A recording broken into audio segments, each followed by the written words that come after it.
Boa noite, meus irmãos. Nós iremos dar continuidade ao nosso estudo expositivo na carta de Paulo aos Romanos e hoje queremos ler o texto de Romanos 1, de 8 a 15, e queremos pensar um pouco sobre a vida do apóstolo Paulo. Abramos nossas Bíblias, então, neste texto da Epístola aos Romanos, primeiro capítulo, versículos de 8 a 15, onde a palavra do Senhor nos diz assim: Primeiramente dou graças ao meu Deus por Jesus Cristo acerca de vós todos, porque em todo o mundo é anunciada a vossa fé. Porque Deus, a quem sirvo em meu espírito, no evangelho de seu Filho, me é testemunha de como incessantemente faço menção de vós, pedindo sempre em minhas orações que, em algum tempo, pela vontade de Deus, se me ofereça boa ocasião de ir ter convosco.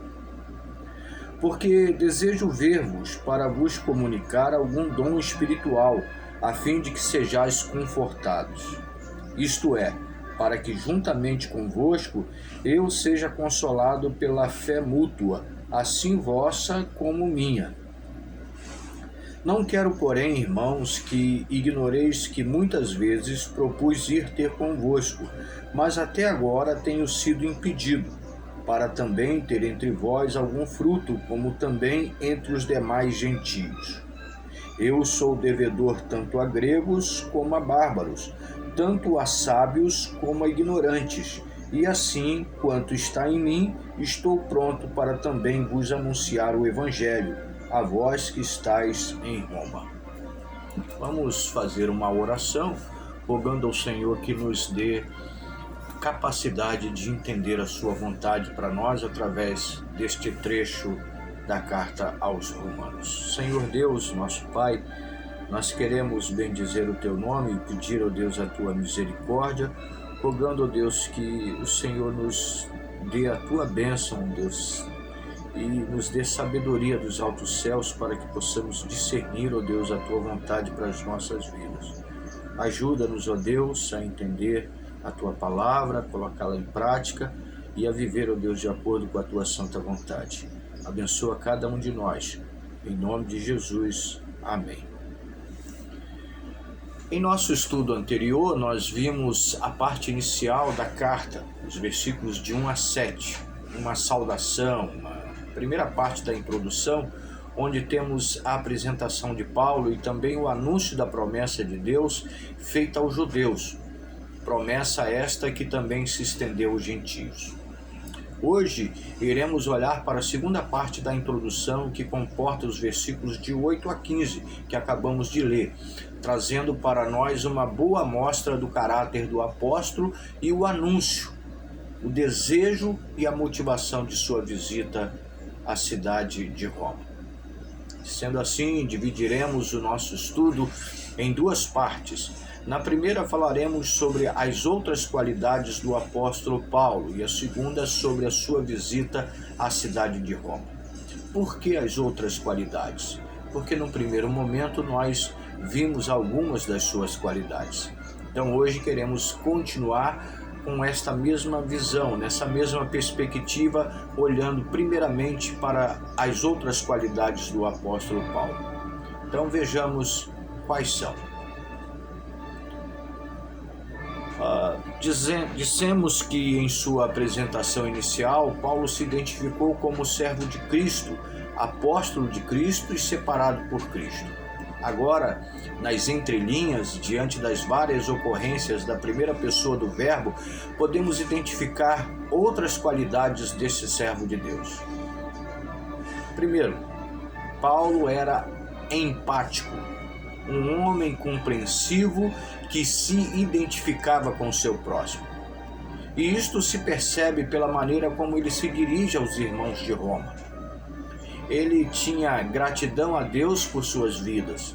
Ele orava por suas vidas. Ele pedia a Deus por suas vidas. Ele desejava encontrá-los. É bom dizer que Paulo não havia visitado Roma quando escreveu esta carta. Então nós encontramos aqui um homem que se importava com os irmãos de Roma, tanto judeus como gentios. O seu amor era verdadeiro, era prático, amor que se refletia em suas ações, amor que nós encontramos nas suas palavras escritas nessa segunda parte da introdução. Em segundo lugar, Paulo também era um homem responsável. Ele tinha plena consciência de seus deveres como alguém que fora separado pelo próprio Cristo para ser apóstolo e mensageiro do Evangelho. O texto diz que ele tinha como prioridade este cuidado para com os irmãos. Ele fazia isto de forma disciplinada e incessantemente. Ele desejava compartilhar com os irmãos as bênçãos recebidas. Ele também desejava o crescimento saudável daqueles irmãos.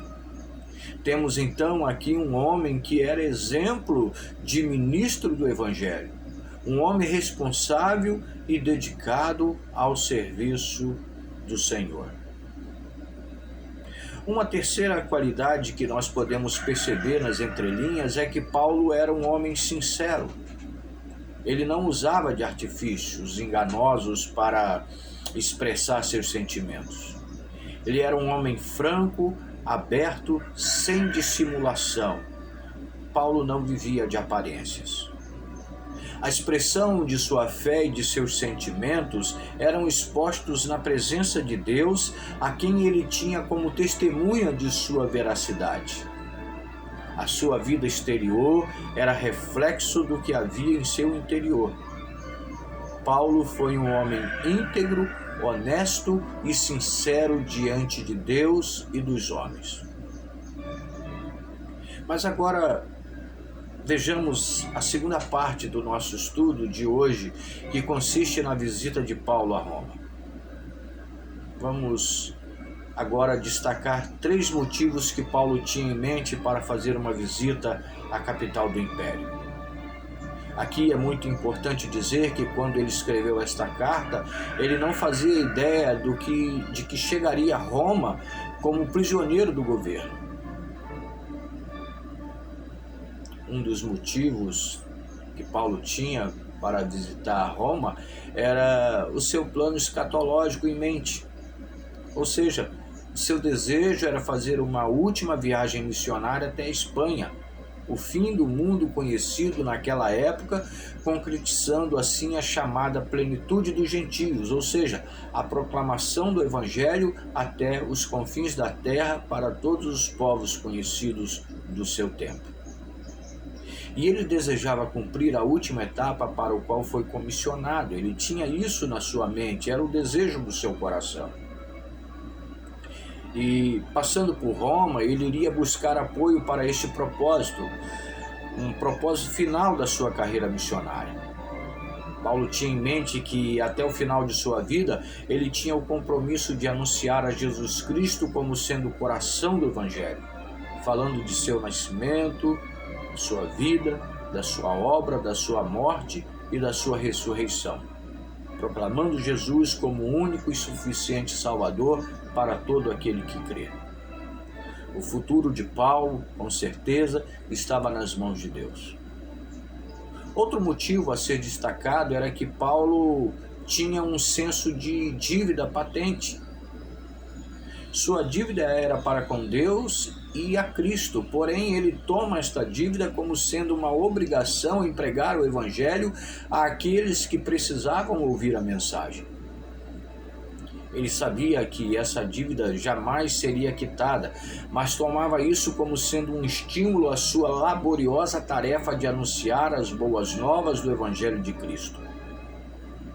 Paulo não tinha dúvidas de que sua vida deveria ser totalmente entregue ao serviço a Deus. Paulo foi um homem que viveu para Cristo não como alguém que se acha no direito de exigir algo de Deus, mas como servo, compartilhando com o próximo a bênção da salvação em Jesus Cristo. E por fim, o último motivo que eu quero destacar é o fato de que Paulo estava pronto para a sua tarefa. Ele não media esforços, nem impunha barreiras no cumprimento de sua tarefa, que era anunciar Jesus Cristo ao mundo. Ele estava certo, convicto de que o dono da missão não o abandonaria em nenhum momento. Ele podia enfrentar fome, sede, frio, calor, nudez, tempestades, perseguições, pois estava certo de que tudo podia naquele que o fortalecia. Calvino disse que Paulo desejava cumprir sua vocação divina até onde o Senhor lhe permitisse. E nós podemos constatar que Paulo viveu para o Evangelho e morreu pelo Evangelho. E já finalizando, eu espero que este estudo tenha para nós importantes significados de vida e que haja em nós qualidades e motivações semelhantes às do apóstolo Paulo. Ele que foi, no dizer de R.C. Sproul, um extraordinário pastor, assim como teólogo, missionário e evangelista. Que Deus, em sua graça e misericórdia, nos conceda uma vida de empatia para com o nosso próximo, a fim de que sejamos pontes na gratidão e amor, levando a mensagem do Evangelho a todos os que precisam ouvir a mensagem real. Que Deus nos permita viver com responsabilidade, cuidando uns dos outros. Que possamos ser sinceros diante de Deus e dos homens, mantendo as nossas vidas no caminho da verdade, sem o uso de artifícios ilícitos, dando assim um bom testemunho de nossa fé em Jesus Cristo. Que possamos olhar para o nosso futuro na perspectiva de Deus, cumprindo a missão dada a todo cristão, que é a de proclamar as boas novas de salvação por onde quer que possamos andar. Que a nossa vida seja pautada pelo serviço a Deus, sabendo que não lhe prestamos nenhum favor, pelo contrário, somos devedores de uma dívida que foi paga com o preço do sangue do Cordeiro e por isso não podemos exigir nada do Criador. Estejamos sempre prontos a viver firmados na promessa do Senhor, confiantes de que a nossa vida está segura em suas poderosas mãos em toda e qualquer ocasião. E eu quero concluir com as palavras do pastor Itami Neves, quando, comentando este trecho da carta, diz o seguinte: quando os cristãos relacionam-se considerando uns aos outros para se estimularem ao amor e às boas obras, conforme Hebreus 10:24, além de demonstrarem real interesse pelos irmãos, contribuirão significativamente para a edificação do corpo de Cristo. Que assim seja em nós. Que Deus a todos abençoe. Amém e amém.